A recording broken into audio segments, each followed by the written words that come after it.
É isso aí, meus alunos. Agora, voltando para a nossa revisão, uma visão geral da célula, né? Como eu falei durante a aula, é interessante que a gente conheça um pouco dessa história, né, que a gente viu. É claro que isso não vai ser tão assim importante para o contexto de avaliação e tudo, mas é sempre bom você entender o porquê, né, de várias tentativas de se ver os micro-organismos, né, a construção do conhecimento através dos microscópios, o aperfeiçoamento das lentes, e assim foram evoluindo passos positivos aí para esse conhecimento. E hoje a gente tem aí uma tecnologia brutal que nos permite enxergar até vírus. Para você ter ideia, vírus ele é menor do que uma bactéria, né? O vírus ele é capaz de infectar uma bactéria, para você ter ideia, né, do quanto que ele é microscópico. E nós temos hoje em dia, né, uma microscopia capaz sim de visualizar vírus, né? Mas vamos lá, o que nós vimos hoje na aula? Joga na tela a nossa revisão aqui. Nós vimos uma visão geral da célula. Aqui. Tá esse aqui. Nós vimos uma visão geral da célula, né? Vimos que a célula é a unidade fundamental do nosso organismo e que existe a teoria celular. O que diz a teoria celular? A vida é existente somente nas células. Olha, a vida existe somente nas células, ou seja, toda a vida é constituída de células. As células provêm somente de células pré-existentes, ou seja, uma célula só pode vir de outra célula que já existia antes. Não tem como ela surgir do nada, né? Que isso aqui vem ser o conceito da biogênese, né? Até botar aqui, para você fazer essa associação. Ou seja, biogênese é um dos pilares da teoria da teoria celular, né? E a célula é a unidade de reprodução e transmissão das características hereditárias. Ou seja, as células, além delas formarem fisicamente o nosso corpo, na hora da reprodução são as células que são responsáveis por carregar a nossa genética, né, e transmitir essas características genéticas aos nossos descendentes, fazendo com que aquele ser gerado a partir do cruzamento entre um macho e uma fêmea venha a ter a semelhança do pai e da mãe. Essas células podem ser unicelulares ou pluricelulares, né? Unicelular se só tiver uma célula. Pluricelular, várias células. Ela pode ser procarionte se não tiver núcleo. Pode ser eucarionte se tiver núcleo, tá bom? Elas têm vários formatos. A gente viu durante a aula, né? Pode ser discoide, pode ser uma célula estrelada, pode ser uma célula fusiforme, tá? Pode ser uma célula esférica, tá bom? Podem ter vários formatos de célula. Isso vai contribuir, né? Vai concordar com o que eu falei lá no início. Dependendo da função celular e do tecido onde essa célula se encontra, ela vai adquirir um determinado formato, porque ela vai precisar realizar uma determinada função, tá bom? Então, em se tratando de célula, é bom você lembrar, olha aqui para mim, é bom você entender que sempre a unidade fundamental da vida vai ser a célula, tá? Mesmo quando se trata de transmissão de características genéticas, a gente pensa o quê? Espermatozoide, óvulo, é eles que vão formar um novo ser.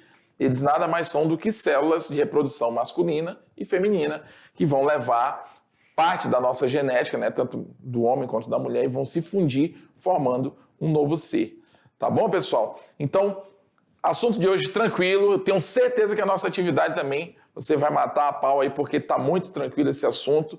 É um assunto muito gostoso, né? Eu sou suspeito para falar, mas eu acho que vocês curtiram também. Vamos lá para a nossa atividade.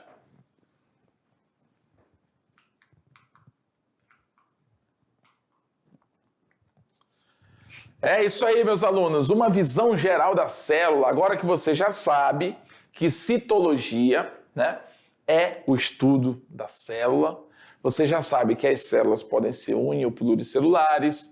Você já sabe que as células podem ter vários formatos. Não existe só um tipo de forma de célula, né? Tanto na gente, num ser vivo, quanto de um grupo de ser vivo para o outro, o formato dessas células vai mudar também, como, por exemplo, animais e vegetais. A gente viu durante a aula que as células vegetais têm algumas características peculiares dela, né? Embora elas sejam também eucariontes. Já uma célula animal, ela é uma célula mais frágil, mas tem também ali as suas organelas, né, que vão promover o seu metabolismo. Uma vez que toda a síntese metabólica de um organismo ocorre no interior das células. Por isso, tudo que ocorre nesse interior é muito importante para o funcionamento do corpo como um todo.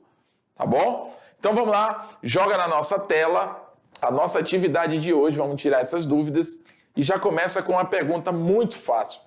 É que nem jogo do Flamengo e Vasco, é muito fácil. Pro Flamengo, né? Porque o meu Vasco, ele tá... Meu Deus, pessoal, eu não gosto nem de falar, né? Eu sou vascaíno, mas tá feio o negócio. Quais são os 3 pilares da teoria celular? Isso aqui é muito fácil, pessoal. Nós falamos pelo menos umas 3 ou 4 vezes sobre isso na nossa aula. Vou te dar um tempinho aí. Vamos lá. A teoria da biogênese, por exemplo, será que ela tem alguma coisa a ver com um desses pilares? O fato de uma célula transmitir caracteres genéticos, né, para os nossos descendentes, tem a ver, será? Vamos lá, então. Se você respondeu, primeiro pilar, todos os seres vivos são compostos de células, ou seja, todas as reações do organismo dependem estritamente da atividade celular. Então, primeira teoria, né? Primeiro pilar, digamos assim. Segundo pilar, as células provêm somente de células pré-existentes. Segunda teoria, que vai ser o quê? Conceito biogênese. Tá? A célula... A outra aqui, tá? A célula é a unidade de reprodução e transmissão das características hereditárias. Portanto, quando você ouvir falar, por exemplo, no Enem, sobre a teoria celular, você já deve ter em mente, a teoria celular ela tem 3 pilares. Né, o quê? Que todos os seres vivos são compostos por células. 2, as células provêm somente de células pré-existentes. E 3, a célula é a unidade de reprodução e transmissão dos caracteres hereditários. Essa parte aqui dos caracteres hereditários e transmissão deles para os nossos descendentes eu já expliquei, tá? Então, essa aqui é a primeira questão. Os 3 pilares da teoria celular. 2. A descoberta, a partir de fragmentos de cortiça, pelos 2 cientistas russos no início do século XIX, produziu uma revolução sem precedentes no conhecimento biológico associado ao estudo da unidade morfofisiológica da vida. O texto acima apresenta algumas incoerências em relação à história da citologia e à teoria celular. Quais são? Né? Você tem que apontar o que digamos, está dizendo de errado nesse texto. Bom, Robert Hooke, né, foi quem descobriu e deu nome de célula às pequenas cavidades observadas nas cortiças. Os 2 cientistas, Schwann e Schleiden, eram alemães e, baseados em seus estudos sobre as células animal e vegetal, formularam a teoria celular. Ou seja, eles eram alemães. Aqui estava dizendo, são cientistas russos. Né? E está dizendo o quê? Que os 2 cientistas russos, no início do século XIX, né, conduziu uma revolução sem precedentes no conhecimento biológico associado ao estudo da unidade morfofisiológica da vida. Então, no caso aqui, eles não eram cientistas russos, tá bom? Eram alemães. E no caso aqui também, Robert Hooke foi quem descobriu, né, e deu o nome de célula. Eles estão associando ali tudo à questão dos cientistas russos, tá bom? Então seria isso aí que está equivocado nessa questão. Questão 3. A teoria celular, que é a base da biologia celular, sustenta-se em uma ideia central. Analise as frases abaixo e marque aquela que indica corretamente a principal afirmação dessa teoria. A. As células são unidades funcionais de parte dos seres vivos. B. Todos os organismos são formados por células. C. Toda a matéria existente no planeta é formada por célula. D. As células são formadas por membranas, citoplasma e núcleo. E. Nem todo organismo vivo é formado por célula. Beleza. Então, a gente tem aqui uma questão que diz que a teoria celular é a base da biologia celular e ela se sustenta numa ideia central. Tá? Se você pegar aqueles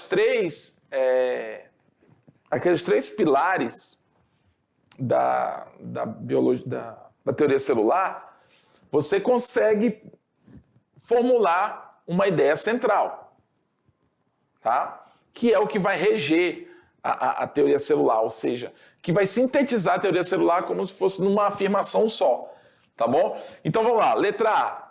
As células são unidades funcionais de parte dos seres vivos? De parte, será? Elas são...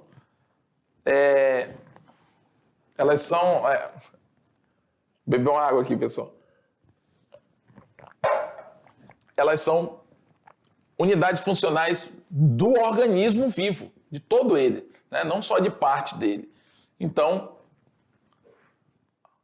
vou até mudar aqui de cor. Então, A não seria. Vamos de baixo para cima. Nem todo organismo vivo é formado por célula. Só existe vida se tiver célula, pessoal. Tá? Então, todo organismo vivo é sim formado por célula. D. As células são formadas por membrana, citoplasma e núcleo. Olha aí, professor, eu vi isso aí já, isso aí mesmo. Não é isso aí não? Membrana, citoplasma e núcleo, as partes básicas da célula. Mas nem todas as células são formadas por membrana, citoplasma e núcleo. Por exemplo, a célula vegetal ela tem ali parede celular, né?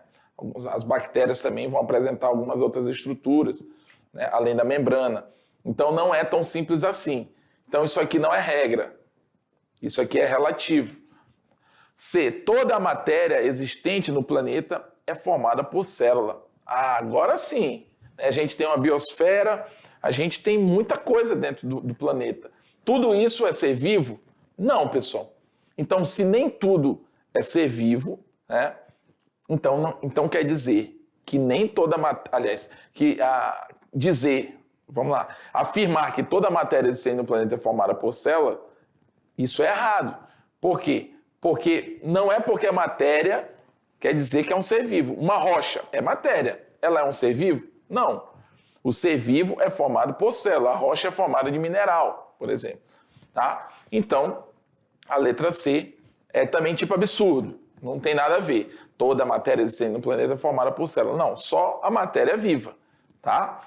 Então, qual seria a afirmação, digamos, que rege aí, a gente pode ter como uma ideia central da teoria celular?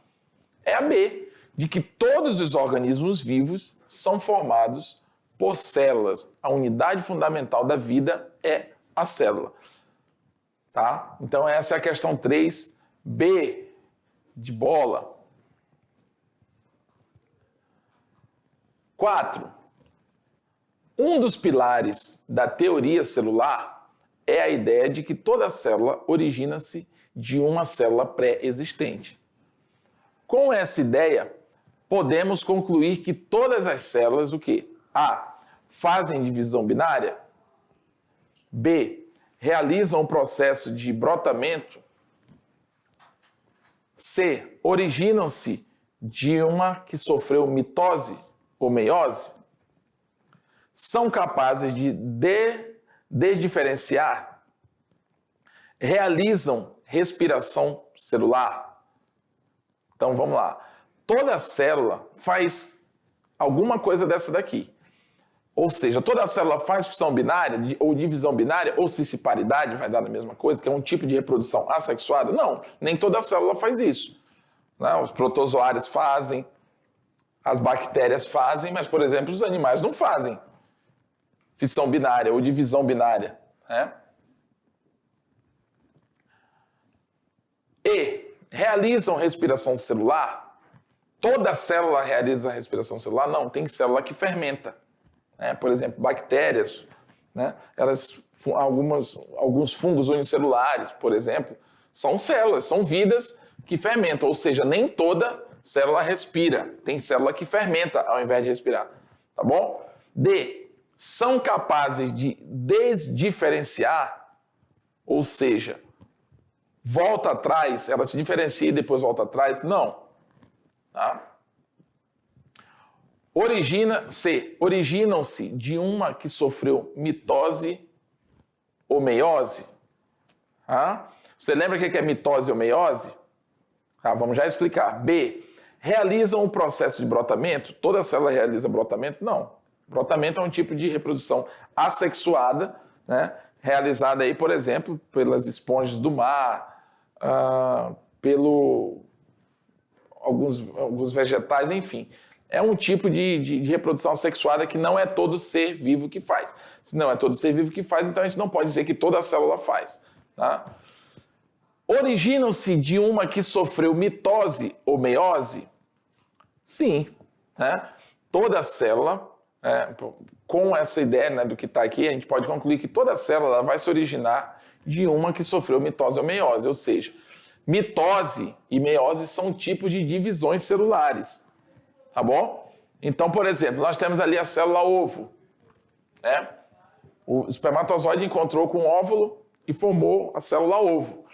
Dali para frente, né, ela vai dar origem a um novo ser vivo. Ela vai começar a sofrer mitoses. Né? Mas para que exista o espermatozoide e o óvulo, foi preciso acontecer meiose no organismo, tanto da mãe quanto no organismo do pai. Entendeu? Então, todas essas células sempre vão se originar ou de mitose ou de meiose. Tá bom? Então vamos lá. Se liga no Enem.